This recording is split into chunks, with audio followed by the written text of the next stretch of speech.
What's up mga tol? Magandang araw sa inyong lahat. It's been a long day na hindi tayo nakapag-vlog dahil na busy nga tayo nitong mga nakaraang araw dahil marami tayong gawa. Anyway, meron nga palang bumili ng fixed gear bike dito sa Cycling Culture PH. Baby girl mga tol, paldo, hindi na tumawad, rumekta na sa rectum. Syempre, kinasahan na agad natin yan men. Sinet up ko na agad yung bike. Baka kasi maumpog, magbago pa yung isip, makatakas pa. Medyo mainit lang sa dance floor mukhang apurado. Hindi ko pa nga tapos i-set up yung bike, nagyayaya na ng ride. Hepe, gusto mo ba sumama sa akin sa ride?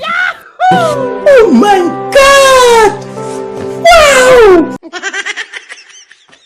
Medyo kinilabutan ako dun Anyway, tirahin na natin to. Baka tirahin pa ng Arabo. May mga dinagdag nga pala ako dito sa fixed gear na bibilin sa atin mga tol. Naglagay nga pala tayo ng free wheel dito sa hubs. Kasi sabi ni madam na galing pang Binyan Kanlalay, magpi-free wheel na lang daw muna siya dahil matagal-tagal na daw siyang hindi nakagamit ng fixed